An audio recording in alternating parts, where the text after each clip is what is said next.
took them, Europe took them, Jordan took them. For whatever reason, here in Gaza, there's refugees from the fighting, from an offensive attack that was staged from Gaza. Israel's going in to do, a long-term deterrence mission. And it's unfortunate that nobody's taking the refugees. But also there are real fears on the part of Arabs, and I'm sure you talk to a lot of them, who think once Gazans leave Gaza, Netanyahu's never going to let them back in. Maybe, but I'm not sure there's much left of Gaza at this point. So, if you think about even the construct, Gaza was not really a historical precedent, right? It was the result of a war, right? You had tribes that were in different places, but then Gaza became a thing. Egypt, used to run it. And then, over time, you had different governments that came in different ways. So you have another war, usually when wars happen, borders are changed historically over time. And so my sense is I would say, how do we deal with the terror threat that is there so that it cannot be a threat to Israel or to Egypt, right? I think that both sides are spending a fortune on military. I think neither side really wants to have, a terrorist organization enclaved right between them. And Gaza's waterfront property, it could be very valuable to, if people would focus on kind of building up, livelihoods. You think about all the money that's gone into this tunnel network and into all the munitions. If that would have gone into education or innovation, what could have been done? And so I think that it's a little bit of an unfortunate situation there, but I think from Israel's perspective, I would do my best to move the people out and clean it up. But I don't think that Israel has stated that they don't want the people to move back there afterwards. You saw Tom Friedman's column on Tuesday about where he put forward a plan to get out of this. Biden should recognize the Palestinian Authority unilaterally as a state, and MBS should go to Jerusalem like Egyptian President Anwar Sadat did in 1977, and he should say, I'll normalize with Israel, I'll recognize West Jerusalem as your capital, and I'll even pay to rebuild Gaza if you recognize a Palestinian state with East Jerusalem as its capital. What do you think? Good idea? No, I don't think that's a good idea. I think that there's certain elements of it that are correct. I think proactively recognizing a Palestinian state would essentially be rewarding an act of terror that was perpetrated into Israel. So it's a super bad idea in that regard. Well, that was, of course, Jared Kushner, who is Trump's son-in-law, and he led Trump's foreign policy, even though he was denied a security clearance initially. And he, as is pointed out, I guess Joy Reid pointed out, he received $2 billion from Saudi royals on his way out of the White House. And so he makes these alarming statements. Nothing more you couldn't expect anything less, right? But today we're going to talk about the Goon Squad. A couple of the goons were sentenced, and 3 more will be sentenced today and tomorrow for the most horrific racist crime by police officers you'll want to see. Also, 25 million Black and Latino voters are either missing or misidentified in voter databases in the U.S. We'll talk about that and the type of impact it may have, or it probably will have if it's not corrected on the 2024 general election. Also, South Carolina woman who burned a cross to intimidate her Black neighbors is back in jail for even more bizarre behavior, according to the Atlanta Black Sta. We'll get into that as well. 2 sisters have paid $750,000 to purchase what's believed to be the largest, the plantation of the largest slave uprising in history. And how do we not talk about the Nickelodeon documentary? Well, we're hanging with Mr. Cooper today. Joining us is the one and only Austin Cooper to talk about all these things and more. What's going on, Austin? Stacy, my brother, good morning. Good to see you. It's always good to see you. All subdued. Come on, get some anger in your voice, some bass. How low can you go? It is. I miss you, brother. It's good to see you. It's good to be back. Good to see be back with you and Greer. You're all over the world. I mean, last I saw, I got this note from ASAP Rocky saying, talk to your boy. He's pushing up on my woman. I mean, I'm trying to understand. I mean, ASAP doesn't seem to mind when Rihanna and I get together, but he had a problem when you got together with her. No. I didn't even, until I wasn't even aware that she was in India until I saw saw his commentary. So that was news to me, and I can assure you, I did not come across Rihanna during my 5 days in India. It's your story. Stacey. Here's the deal. Here's the deal, Stacey. I don't move in those circles. I never have. It would have been more likely for you to be there because you're the. I mean, you're the celebrity, man. Listen, that's your story. You're sticking with it. I am. Power 96 says, tell them, Austin, the brothers from Alpha Phi Alpha are cool like that. 06. Here we go.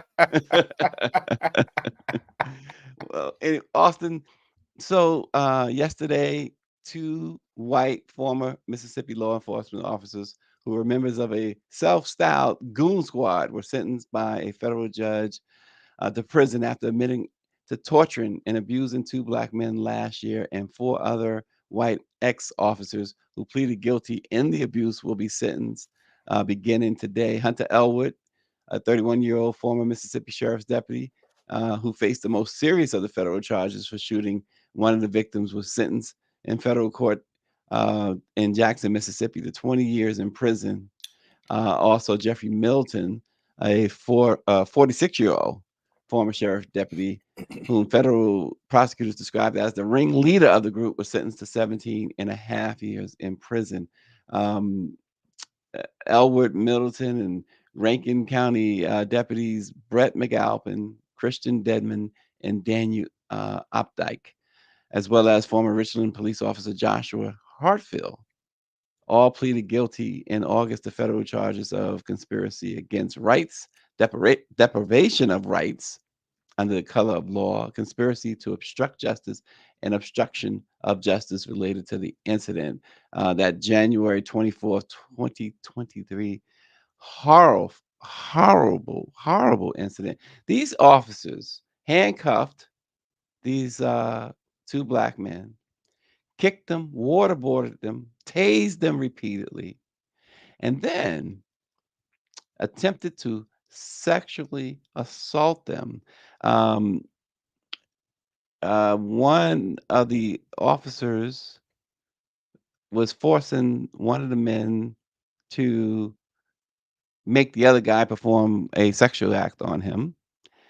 And then another situation, they poured mayonnaise, I think it was, or milk, not mayonnaise, milk and hot chocolate and something else over them. And then they, if it wasn't for the guy used one of the victims using the bathroom on himself, he was going to be uh, sexually assaulted in another way other than the first way. It's just horrible. Then Elwood puts a gun in his mouth and pulls the trigger. And Elwood said that was it wasn't the it wasn't supposed, it went wrong. It wasn't supposed to, the gun wasn't supposed to go off. I mean, that's just some of the horrific What else was it stuff. supposed to do? That's why you put a gun in someone's mouth Mhm. for it to go off. This is one of the this was a painful story to hear about, painful trial to follow, absolutely painful to read about. And you look at these, 4 or 5, white men, and in order to abuse another human being like that, regardless of his or her skin color, you have to have some really deep-seated hatred, Yep. of yourself, Yep. to treat another human being in the manner in which they did. You also have to be wrestling with your own insecurities or whatever about your own sexuality in order to sexually abuse people, like this. And these are, law enforcement officers. Yep. So if the law enforcement officers are operating in this manner in whatever town this is in Mississippi, you know, what is the what is the mood of non-enforcement, non-law enforcement officers Hmm. in that community? In that community, is this acceptable? You know, I mean, I'm just thankful that it has been brought to trial Hmm. and justice is being served. But this is not, this is learned behavior. None of these white boys, none of these white men, when they came into the world, had this type of deep-seated hatred of anyone, in particular Black people. This is learned behavior, Hmm. and it's Absolutely. just it's just an absolutely sad state of affairs for humankind, mankind and womankind. Reminds me of the case, and Stacy helped me out in the 1980s when Oh the gosh. police abused a young brother with a plunger. What was A his name? plunger in New York. Yeah, Oh gosh. yeah. I cannot think of his name, Hmm. and thank God he lived, but Hmm. he will have intestinal digestive issues Right. for the rest of Forever. his for the rest of his life. Was that As will, Amadou Diallo? Yep. I think it Monique was. just said I it at think. the same Okay, time. yeah, It yeah. just, Thanks, Monique. Yeah, yeah, yeah. yeah. And that was shocking for New York City, 30 years ago. Wasn't that in like in the 80s or something? Or that It 90s, was, late yeah. 80s? It was, I believe it Yeah, was, it's been a while. Yeah, yeah. yeah. So for this kind of racist behavior, Grace right, she said no, Amadou Diallo was killed. So it was someone else. But But nonetheless, horrific hmm, behavior by law enforcement against the people that they are sworn to protect and serve. And yeah, yeah. So hopefully they will be sentenced to prison for. I'll be sentenced to prison for life, and throw away the keys. absolutely throw away the key. Um, Abner Louima was the individual who was That's right. That's right. sexually assaulted by New York City police. Um, and this is this is it goes on. So that was 80s and 90s, and here we are, 2024, post George Floyd at that, Exactly. right? Exactly. Exactly. Dr. Nicole says literally KKK in blue uniforms can only Exactly. imagine the terror they've inflicted over the years throughout the Black community. Um, and Power 96 says, seriously, somebody has to explain to me how and why this isn't a hate crime. Look at the Yes. definition of a hate crime and tell me this Yes. doesn't fit the description. Absolutely. And then here's the other part of it. The officers, the ex-officers, the Klansmen, they sit in there in that courtroom, Elwood, yesterday, crying, saying, "Please forgive me," and I was just had so much going on, and blah blah blah. It's Like like any and everybody else. Like those two right, men they assaulted didn't have, a- trials and tribulation in their respective lives. and to Um, say, she said KKK, and it's so true because these guys were upset that they was apparently either living one of the guys was either living with a white woman or renting from a white woman, one or the other. Um, and they talking about they saw suspicious activity because they saw the two Black men in the house. They went in, they found no evidence of suspicious activity. Uh, they proved that they belong there, but they hated the fact that a white woman was involved. and they always talk about this blue wall of silence, a blue code of silence where, one officer doesn't rat on another officer. But how could five individuals be so caught? Look at this, Jesus. How could five individuals, police officers, be so caught up in the abuse of two, innocent men, and The abuse went on for hours. none of them say, I can't be a part of this anymore. It's the same Right. same way with with Eric Garner, where you had officers, including some black officers, standing by and watching that man, watching what happened to Mr. Garner. And it went on for hours. This situation went on for hours. I mean, they put these guys in the shower to try and wash away evidence. It was just so horrific. I'm surprised they So didn't kill him. well, ultimately, I don't know what stopped them. Yeah. Especially, I think what stopped them, what ironically, what saved their lives was being shot. Hmm. That's when the officers panicked. So unreal. But so again, Austin, it continues to happen. Um, we talked about the Abner Louima and the Amadou Diallo situation for that matter. Um, Today, they wear body cameras.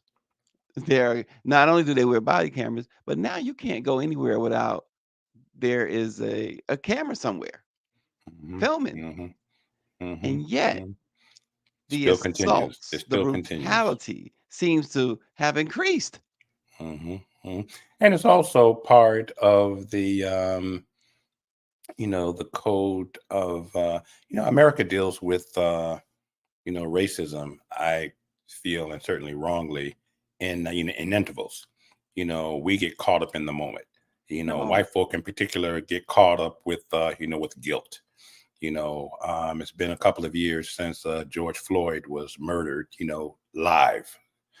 And you recall that the immediate response of many large corporations, Fortune 500 companies, mid-sized companies, and others was to implement these corporate social responsibility initiatives all across the country.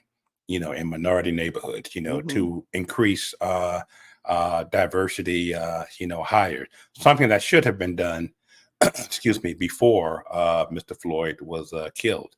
And now we see, and I know you referenced it yesterday, with DEI initiatives being on the Oh decline. God. Now we see that what May will be 3 years or 4 years since Floyd was killed. Mm-hmm. But now we see, white folk have gotten over their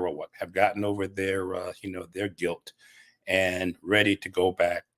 Far too many are ready to go back to business as usual.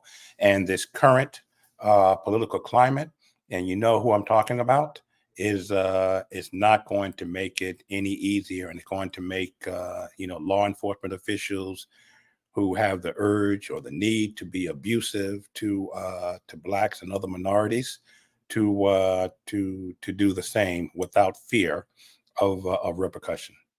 Oh, and as Greer points out, the laws across the country are changing to give police more power. Absolutely. And we talked about this with Sam PK Collins last week with the DC with their Yep. crime Yep. bill. Everything has totally shifted back to pre George Floyd. Hmm. Because after George Floyd, it was, oh, we got to do this. Let's do this. Forget about it. Forget about it. Um, And, you have to look and into. these officers, I mean, if I were a betting person, I can never prove it, but if I were a betting person, I would say I would bet this is not the first time All right, that these right, officers have engaged in this behavior. And perhaps right. in previous instances, it wasn't as excessive, but this doesn't just happen, click overnight. This is something that I would Right. think would be a gradual progression to what we witnessed with these two brothers. And Mike V says that state-sanctioned violence is part and parcel of colonialism, and we still have people fighting against the George Floyd Justice and Policing Act. That's right. 100%. That's right. 100%. That's right. This is but see, so we are already at the America that the Donald Trump envisions. We're already there, right?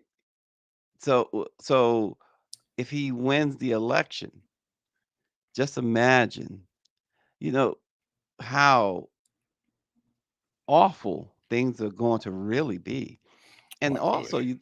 you think about Greer and I was talking about this yesterday because she was showing me this video of this young man, black man, uh, really spewing nothing but untruths in his support of Donald Trump.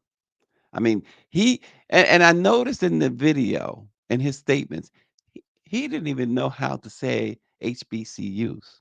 Hmm. This is how far Hmm. gone this little Exactly. black kid is, Exactly. right? Exactly. To not even be able to say HBCUs. He said it all wrong. And then he falsely claimed that Trump told HBCUs they don't never have to beg anymore. And he gave them, first of all, first of all, um, HBCUs uh, would die under Trump, would Absolutely. absolutely Absolutely. cease to Absolutely. exist under Trump. And he never He told would that make sure of because, that. yeah, because my HBCU, St. Augustine's University in Raleigh, North Carolina, is in dire straits. We Yes. are in, we are in severe jeopardy of closing. So, Yep. not to say that blaming Trump, that was poor, management by the board and administrators there, but Trump doesn't care anymore about HBCU than he cared about, Nope.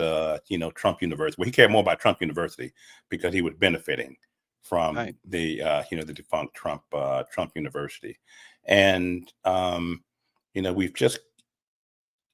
I think I mentioned maybe in the chat yesterday how I was at a market in India, picking up some souvenirs for my family, and you know well, let me say this. From the moment I landed in Delhi, then went up to Calcutta, for those 5 days, I'm fairly certain that I was the tallest man in India, in the entire country. I mean, and even here in America, at 6'3", I'm taller than most people that I encounter.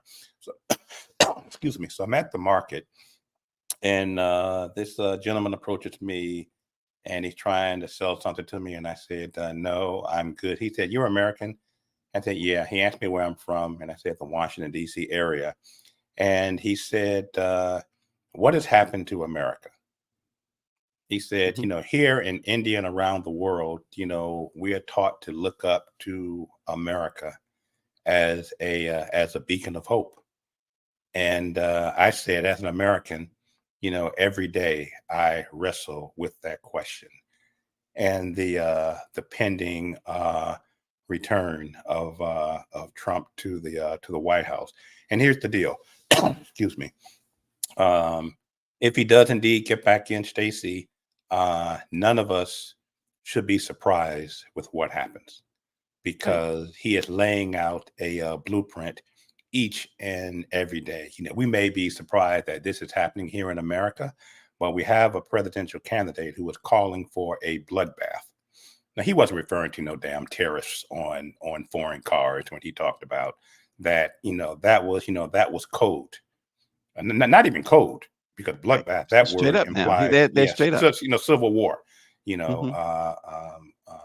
Racist interactions, violent Right. interaction. So, the threat is real to So American people should democracy. have, particularly black people, the moment, the moment in 2016, 2015, or whatever it was, when he first used that phrase, make America great again. There wasn't a black person, I don't care how ignorant you might be. There wasn't a black person alive who didn't understand where he was coming from, what he actually meant. The good old And days. then, right, they're good old days. Mhm. Then he gets in Exactly. office Exactly. and he shows you. That's why it's such a, it gets into your soul when you see a black or Latino, heck, even an Asian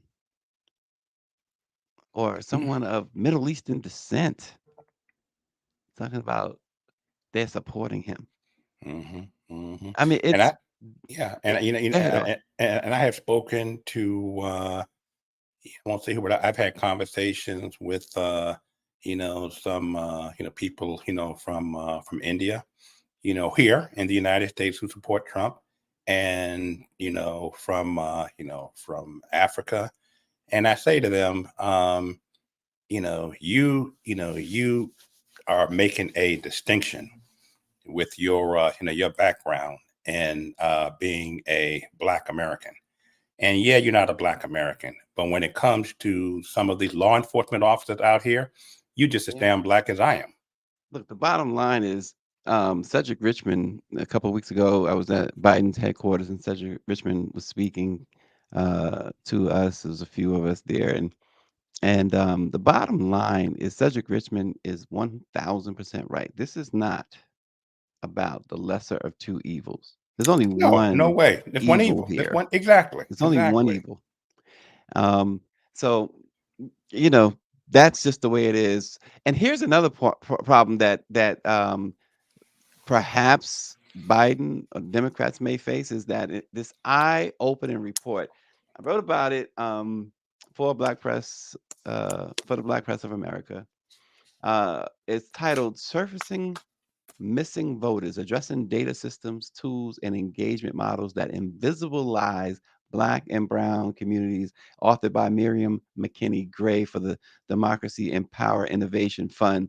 A concerning reality: nearly 25 million Black and Latino eligible voters are effectively absent from voter databases, making them virtually unreachable by traditional outreach methods. It's crucial, Austin. This revelation is crucial as you know we head toward the November election. Of course, Biden and the Excuse me. twice impeached, 4 times indicted former president go head to head. Um, so here we have it. Like in 2020, Biden received a total of 81.2 million votes. Trump 74.2 Right. million. That's So right. those and many of Black folks who voted for Joe Biden.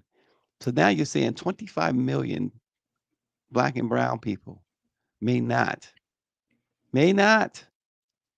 cast their vote. And that's what Republicans are unfortunately so good at. And those of us who call ourselves Democrat, while they're playing chess, we're playing checkers. While they're playing tennis, we're playing ping pong. Um, Stacey, it is, they chip away. They very patiently chip away until they get what they want. Roe v. Wade comes to mind. That didn't just happen overnight.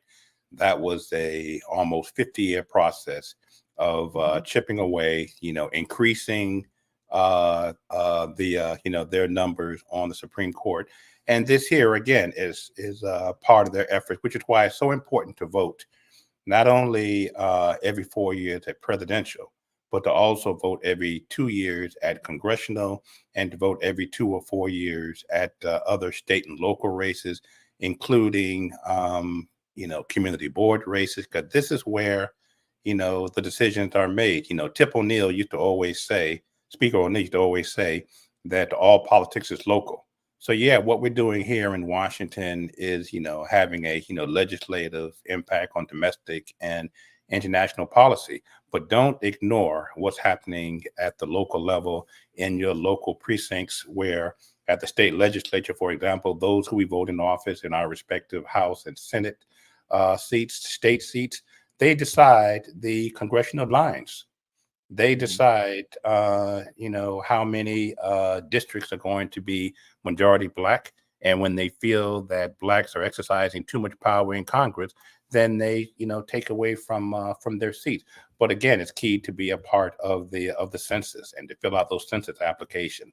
So, being a conscious voter, it's not just once every 2 years, once every 4 years. It is a daily practice. Said a lot. Well said. And also, Austin, other troubling stuff that goes on. And again, when we present these topics and discussions, you think about how much worse things were, during the Trump years, and how much worse they will be if there's a repeat of the Trump years. A South Carolina woman, this 27-year-old South Carolina woman, accused of intimidating her black neighbors by cross burning last year, was arrested again. Alexis Hartnett was charged with one count of obscene exposure after a neighbor claimed that she was openly doing jumping jacks while topless in the front yard of her home. The, the, ma- the man who has kids was able to capture it on video and showed it to Horry County Police, according to the Atlanta Black Star. She was taken into custody but was later released on bond. A judge placed her on house arrest and ruled that she is prohibited from coming in contact with the neighbor who reported her. But here's the thing: this new charge against this wacko comes after she and her boyfriend, a guy named Warden Butler, uh, they placed a burning cross facing Sean and Monica Williams' property last year. And these Sean and Monica Williams, they were retirees, and they said that the cross burning was only a part of the hate coming from this woman and her boyfriend over time.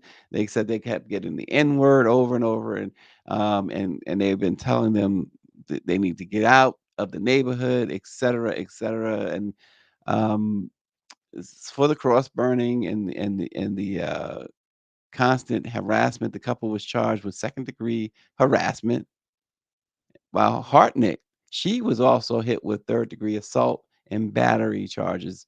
Their home was raided by the FBI just a few days uh, before Christmas amid a civil rights investigation. So she's under investigation for that. And this goes on and on, Austin, and it's become normalized because Yeah, of Jim Jones II. exactly. And look, I mean, look at these two nuts here. I mean, they look like Charles Manson followers, or some other nut cult. And again, if she's 27, he doesn't look to be much older.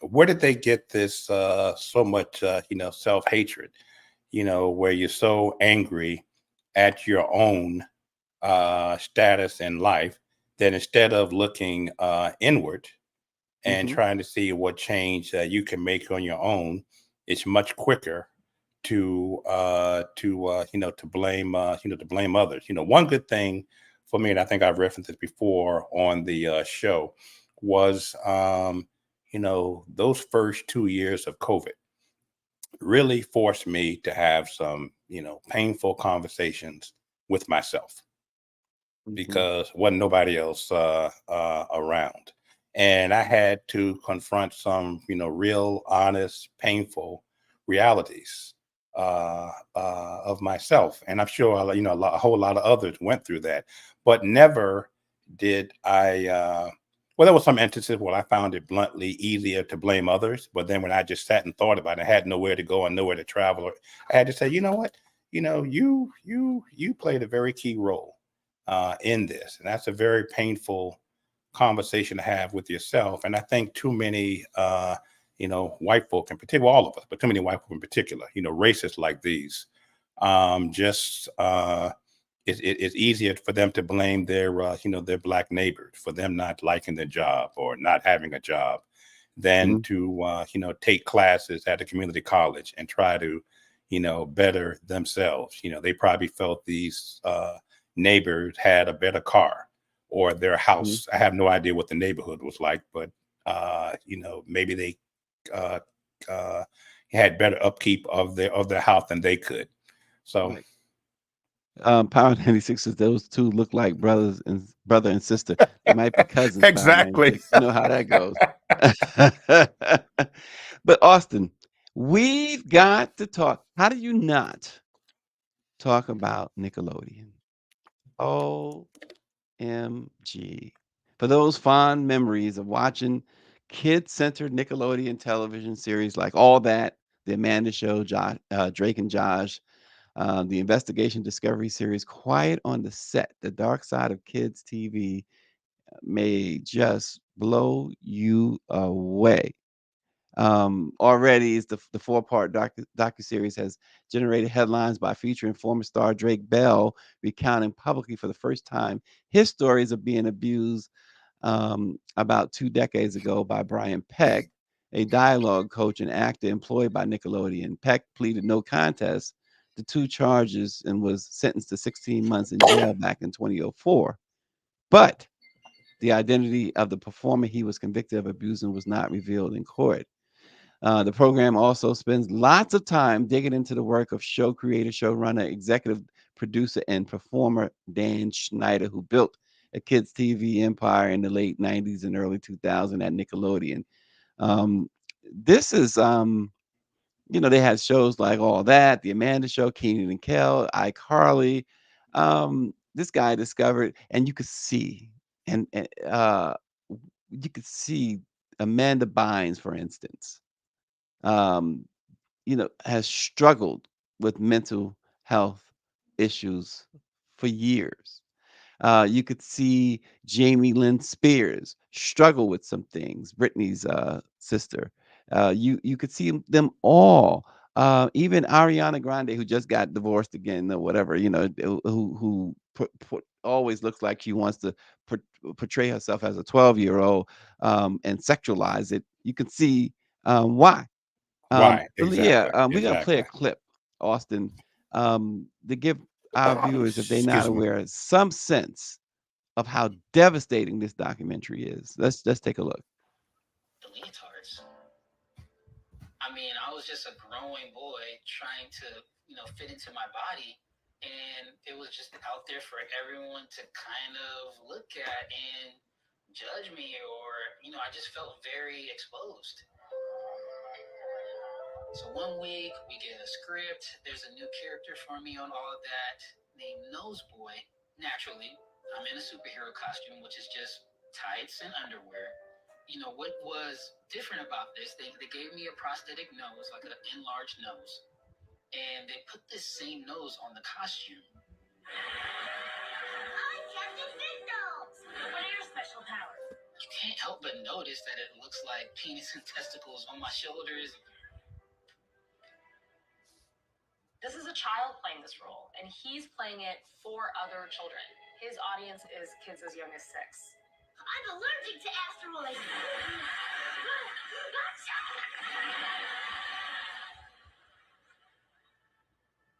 And the joke in that sketch is effectively a shot joke. It's a shot joke for children.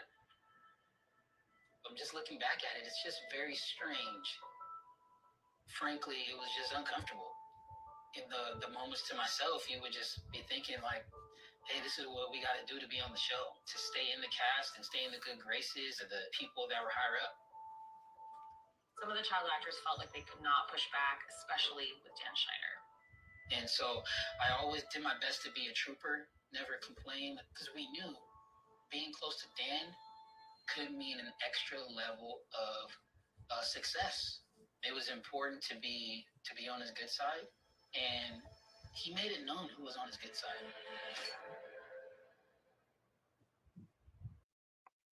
And before we even go further, do we have that other clip, Greer, with Ariana Grande when she was younger, and the skit that they made her do?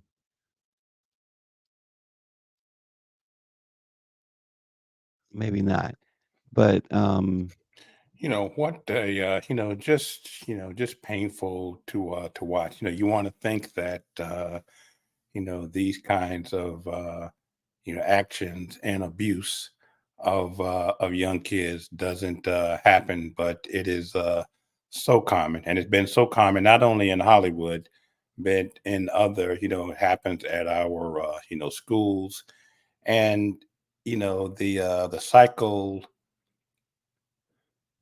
the pain that was inflicted on these innocent young kids, as you have referenced, Stacy and Greer and just think about referenced, as we who they saw. include. Exactly, exactly. It is something that they will wrestle with for the rest of their lives. Some have ended up, committing suicide. I think Mhm. I was reading. Well, I think the brother we just saw didn't he get in trouble for abusing a minor Yeah, he's or been in something? trouble. Listen, the list of some of the bigger stars that Yeah, came out in, and here's the Ariana Grande skit, and this is just awful for a child.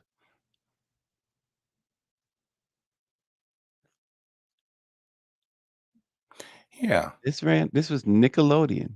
yeah, I yeah. mean, And this, why would and what about the parents? and what about the parents? What about the Right. parents? I mean, a lot of this responsibility had to be on parents. There's no way I would have allowed, or my ex would have allowed Ashley, if she wanted to be an actor, to participate in any roles like that. It looked like she's wearing, a negligee, lying on a bed, pouring water. I mean, all of that is sexual innuendo, and she couldn't have been more than 11 or 12 in those photos, and she Mhm. might have also been sexually abused. And then we wonder why all of her songs have such a And sexual why angle she to them. walks around Well, looking like exactly. trying to be Well, 12 years old, exactly, but exactly. sexualizing it. Exactly, because that's what she was exposed to as a child, and her parents condoned it. Yeah, yeah, absolutely. And it's called Quiet on the Set. And we know that when they're shooting, the first thing that someone yells is quiet on the set. But this had a different meaning according to those involved. The quiet on the set meant something else. It meant some sort of sexual thing was going to happen. Um, and here's the other thing too, Austin. We keep so Dan Snyder, he gave an interview with the Hollywood Reporter yesterday or the day before, whatever it was. But um, we now will probably see because there's two more episodes left in this documentary series, but we'll probably now see a move to prosecute him, right, Good, and good, others. good. We probably will. But why does it always take? It took a documentary to bring R. Kelly down. It took a documentary for a lot of people to come to grips with the demons that Michael Jackson had. Hmm. It's Hmm. taking documentaries to do this, and it's funny because documentaries come from where? It comes out of Hollywood. Hollywood is where pedophiles roam. Hollywood is where sexual predators roam. And we've seen that time and time again. We had the Me Too movement, and Me Too movement was really for it was the original concept was about women in the workplace, women in corporate Hmm. America. Hmm. But Hmm. Hollywood hijacked that. Some white women in Hollywood hijacked that because of what was happening to them and their peers. Hmm. Um, and so now Hollywood is telling on itself. And Yeah, and of course Tiffany Haddish, as Griver mentioned, and the guy, I can't remember the guy, but they got sued because of their role in child sexual stuff. I did not know that. Wow. Yes. And so this stuff it's so prevalent. What's interesting is how prevalent it is, and authorities have not done anything about it. It, And it was what I noticed about that clip that Greer showed with the young brother with the nose costume was there was an older black woman who was acting. And I want to ask her. I mean, you knew this was inappropriate. Ari You Spears. knew I'm that they were sorry, taking. Austin. It was Ari Spears, and there was a Nickelodeon thing with Tiffany Haddish and Ari Spears. But Oh, go okay. ahead. Yeah, no, but when the young brother came out with the costume, the big Right, nose, which is racist, in right. itself, uh, and what clearly looks like a sexual organ on his shoulder. That's what Why he said. didn't Yep. she speak up and say, this is not right? So there are so many people at Who are fault complicit? on that who are complicit. They're complicit. The only people who are not at fault are those young kids, but Now everybody I else want to, on that set, including parents. including parents. and that's she says that's not how Hollywood works. Everybody's doing it. Absolutely. And what's funny about that, what's not funny, but what's interesting about that, if you know anybody in Hollywood, if you've ever been around anybody in Hollywood that you've had, had any type of relationship with, they tell you that it's going on. They Yeah. are. I've had many a conversations with several big time A-list stars, who I've been in their company, who's, yeah, this is going, that's going on, these parties and this and that, and so it's really prevalent. And the thing is, people don't speak up. If you do, they say you're crazy, as Greer points out, or you Yeah. get blackballed. Blackballs. Now, I Yep. would love to hear from folks like Keenan Thompson, Ariana Grande, Nick Cannon, Miranda Cosgrove, Jamie Lynn Spears, Victoria Justice. I would love to hear from these individuals now, because they've made it as stars, right? Hmm. Um, I would love to hear their take on this docu-series, and on what went on at Nickelodeon. They were exposed to it as well. They were young. Hmm. They were exposed to it. Everybody was exposed to it. Somebody has to be able to stand up and say, you know what? We got to shut this stuff Yeah. down Yeah. once and for all. And as Greer says, you don't speak up. Nobody's speaking up. Nobody spoke up. And now people are speaking up, and it requires a documentary. So I suppose, better late than never. But the damage has been done to these now young adults. One mother, in the documentary, says this. She says the bad just doesn't go away, and she's the mother of the child performer who was targeted by a man who was later arrested on molestation charges, involving a different youth. She says the bad stays for a lifetime. Um, but Belle, you know, from Drake and Josh, that story with Peck, with the guy Peck, Hmm. Hmm. Hmm. who convinced him to drop his father as manager, and then Yeah, I started, read that. yeah, I mean, come on. He began abusing him. But you, It's just, but Stacy, as you're a dad, I'm a dad. Um, all of our viewers, I'm sure are, mom and dads.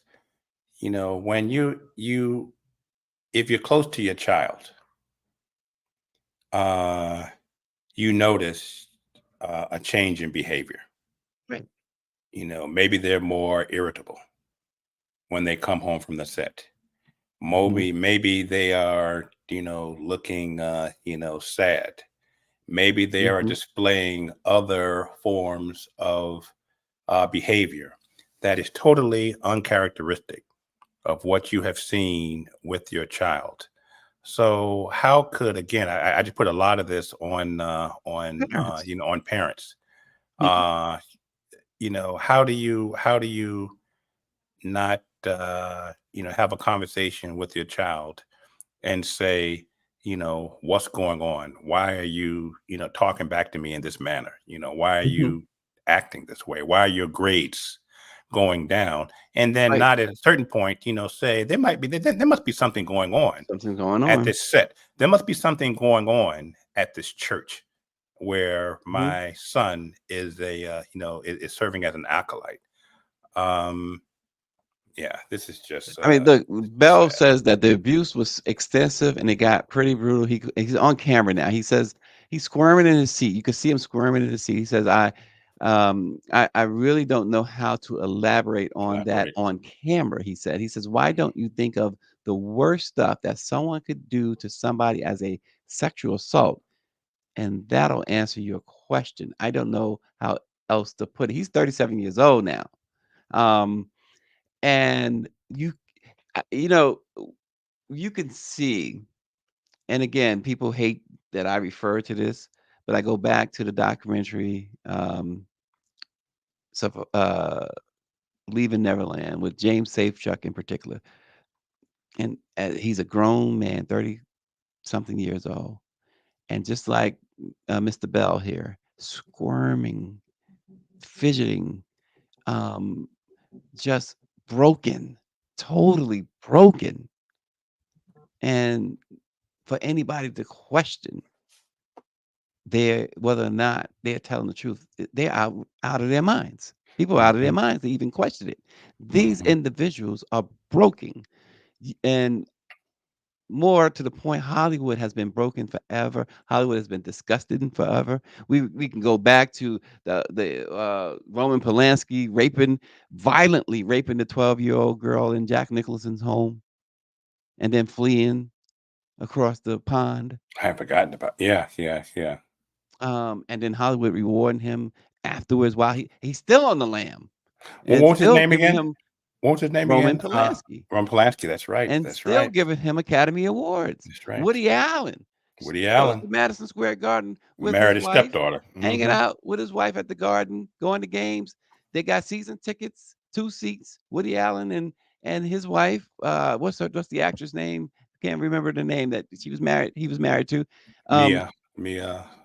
Mia Farrow, not Mia Mia Farrow. Farrow. Yeah. Was it Mia Farrow? I Every think so. day, Yeah. every game. Like you see Spike Lee at every Knick game. You saw Woody and Mia. Then all of a sudden, the daughter.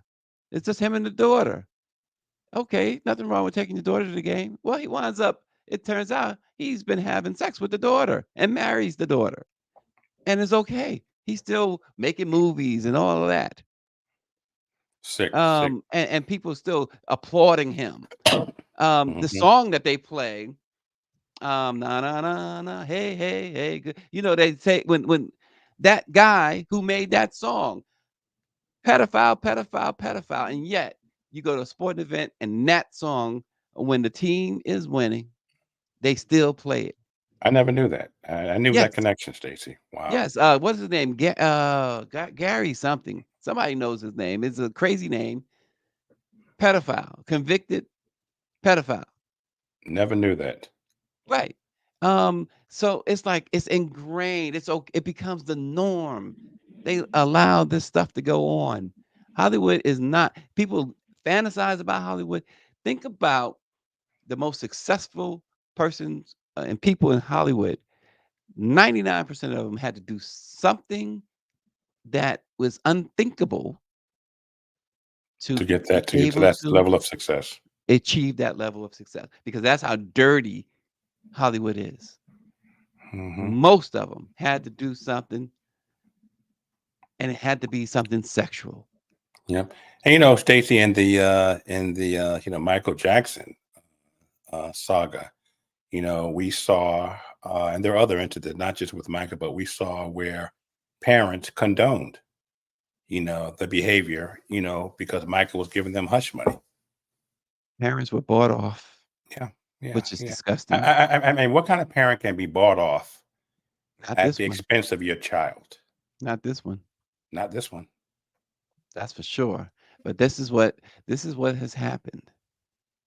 And we see these documentaries, and it's infuriating. And it becomes a matter of, we watch the young black actor, but it becomes infuriating not just because they black, because I'm just as infuriated for, and I don't even like the girl, Ariana Grande. Yeah. I would never buy an Ariana Grande song. I would not go see anything with Ariana Grande. But I'm infuriated for her and for Jamie Lynn Spears and the rest of them. I don't care if they're white or black, male, female. I'm infuriated for them that their parents, for a buck, to become to live among the elite, It's would sell their kids this way. Is Ariana in the same category as Taylor Swift, or like different category? I'm just curious. Oh no, I mean Taylor Swift. I'm just, my aunt told me to leave Taylor Swift alone. She's watching too. She told me to leave Taylor Swift alone. Oh, sorry, Auntie. I didn't mean to cause any friction. Yeah. See, and don't be messing with Aunt Pam. I'm telling you. Sorry, Aunt Pam. I'm sorry, Aunt Pam. Is the Beyonce of the South, of the Southeast. And it's Power 96 brings out the black man has to wear the dress. Oh, Pamela, there she go. Aunt Pam said thank you. And she got three exclamation points after the thank you, Austin. You see what you Sorry, did? Aunt Pam. I didn't mean to You cause you a see? problem. Please Don't be don't be messing mad at with me. Pam. Listen, you don't want to go down that road. I'm telling you, I try not to mess with her. I mess with her from afar. From afar, huh? Yes. Where does she live? Does she live in the DC She area? lives out in Virginia. Ooh, that's kind of Yeah, close. she's not Sorry, too Aunt far Pam. from you. Yeah. I'm tell you. And she sent somebody over there. Okay. But Power 96 says the black man has to wear a dress was enough for me. Uh-oh, she done put the Yeah. see, Aunt Pam is acting up. She don't even care. She said Virginia Beach. She letting you know exactly where I just said Virginia. Virginia's a big state. I just said Virginia. She said Virginia Beach. She let you know, Austin. Aunt Pam, I love you. I think the world of you, and I hope to meet The you only one day part her and husband's treat you gonna to hear is the lunch. I love you part. I love you and your husband, Aunt Pam, and I would love to treat the two of you to dinner whenever convenient. Oh God. And so I want to just finish with Power 96's point of the dress thing. He said Tyrese had one on last week. And say what you will about that. You know, there is a lot to that. I mean, does it take away the accomplishments of these actors who worn dresses and things like no, I don't think it does. But I also at the same time believe that there that is designed. It is designed in particular. I know white actors have worn dresses too, but I think it's particularly targeting black actors. I think it's one of those things. I think Cat Williams, if nothing else, he was right on that. I think that and he wasn't the first one that talked about that. He wasn't the Mhm, first one. mhm, I think there's a mhm. lot to that. I don't care what they say. There's a lot to that. And you think about the backdrop of Hollywood, and once again, this whole Nickelodeon thing is just the tip of the iceberg. Absolutely, And absolutely. that's just where it's at, Austin. It's the tip of the iceberg, and it's unfortunate. They need to do the feds or somebody need to go in there and all these producers, directors, uh, um, something needs to finally change to the point where people feel like it's based on talent only because Agreed. it's not based on talent only. It hasn't been forever. Agreed. Austin, one last thing this morning, and an uplifting um, story. Growing up in Louisiana on the west bank of the Mississippi River, Joe Banner and her twin sister Joy Banner learned about the 1811 revolt by enslaved people from their grandmother. Well, their grandmother said the heads of those who rebelled and fought for their freedoms were cut off and put on stakes along the Mississippi River. The story, according to the Banners, had been passed down in the family from generation to generation through oral tradition, but it's not just folklore. Um, they learned more and more about the revolt and about this plantation, Austin, which had the biggest slave revolt in American history.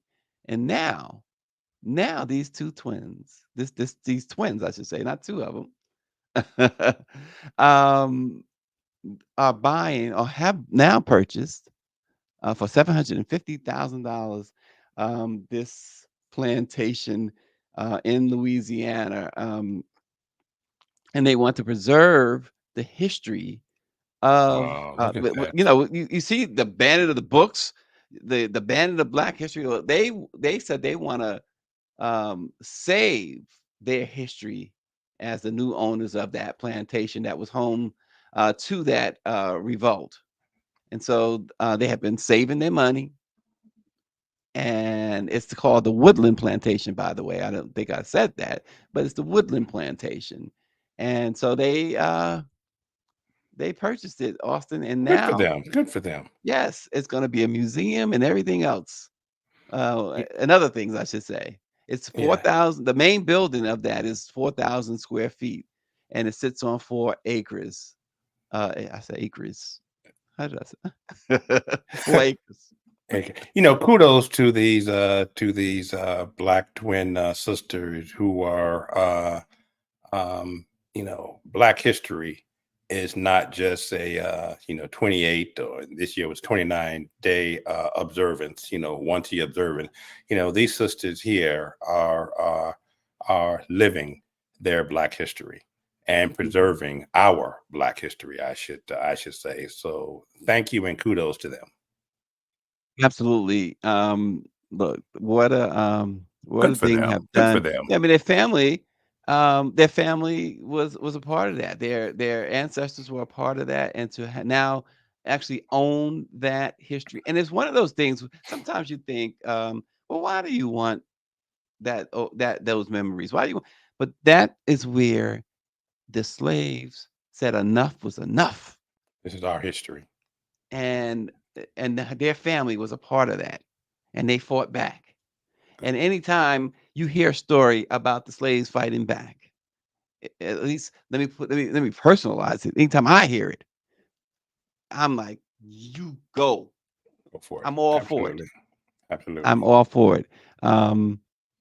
And Power 96 says it's an incredible story. If you haven't visited that plantation, please put it on your bucket list. He says he has I'm going to do ancestors that. who rebelled in that uprising. I think a lot of us are going to Really? do that, Power 96. Yeah. Uh, Yeah. and Power 96, you got to sweeten the pot. You got to throw in you got to make some gumbo and stuff for us. As me and Austin, we like to eat. We like to eat. That's right. We come out to Louisiana, we expecting some, catfish. I know you into crawfish, Power 96, but I want some catfish, some gumbo. I mean, I know Austin will chow down on some I will throw crawfish. down. And if I can make one more comment about the lead story before we jump. We didn't talk about it, but if Merrick Garland saw fit to appoint a special counsel to look into Hunter Biden, then he should have seen and should see fit to appoint 100%. a special counsel to look into Jared Kushner. I'm so tired of his, of this double standard by this weak, mediocre Attorney General of the United States. 100%.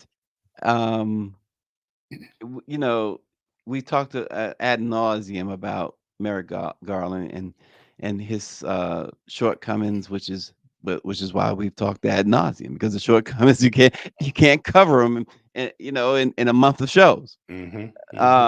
But he's the reason why Donald Trump may never Absolutely. pay for his crimes. Absolutely. This idea that Benny Thompson and the investigative committee on Congress had to come up with all of the evidence, had to come up with, do all the work, was something that still, to me, it's incredible that the Attorney General, January 6, 2021, here we are. That's right. Now, Trump is playing, he's playing his one big strength, and is that the Supreme Court, of course, that he stole, and Mitch McConnell stole, and these federal judges that he appointed. And the latest on that too today is that, so as we wait for April, when they're to this, hear the case, he's already planning. There's a report today to and he sent a brief to the Supreme Court saying, if you feel like you can't make a decision on the immunity part, you might want to send it back to the lower court. So giving them an out, giving his conservative guys, his MAGA guys on the Supreme Court an out. And if they do that, Austin, if they decide we're sending this back, it goes over. into at It's least over. next year or whatever. It's And over. if he is reelected, he takes it off the reelected, books. it's off the books. All of it goes away.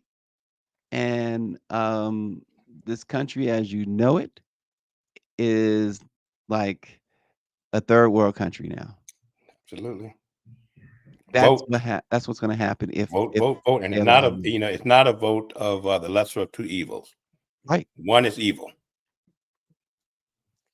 Only one, and stop Black people with this idea.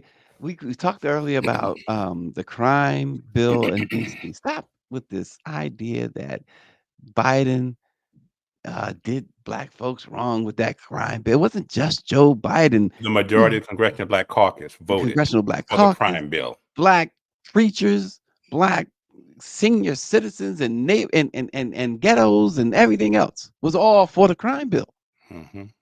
So stop it. And stop being Trump, one-issue candidates. Look at the Donald whole Trump said picture. he still wants to assassinate or execute the exonerated five. Yeah. Stop with the nonsense. He freed Harry O. Harry One O of whom is a member of the council, New York City Council. Oh my gosh, stop with say something else. Like the little boy that Greer showed me yesterday talking about, and I call him a little boy because he's got a brain like a little boy. Oh, Trump had the lowest black unemployment. Not true. Everybody was unemployed during Trump years. This is the lowest unemployment in the history of America for black people. Over 1 million deaths, over 1 million COVID deaths under Trump because he lied about it to the American people. He allowed people to die. But he's the guy bankruptcy. Now he's going to be forced. And I can't wait to bring you guys this story. If everything goes as is, because Monday, Letitia James may be able to start seizing all of his properties. We'll see what happens between now and Monday. Maybe Harlan Crow will bail him out, or somebody like that. Who knows? But someone sent me a photo. I have to send it to you and Greer and Barrington. A photo of Trump won with a boot on the around the tires. So good. Too much. But Austin, we hung with Mr. Cooper today. We enjoyed it. Good to see you, brother. Back. Always. Everybody go to, of course, what I'm gonna say, YouTube and subscribe. Remember your parents used to say, how many times do I have to tell you? Yep. So subscribe to Let It Be Known News, and we will bring you some more stuff tomorrow. Thanks for watching. Have a good day. I'm Pam.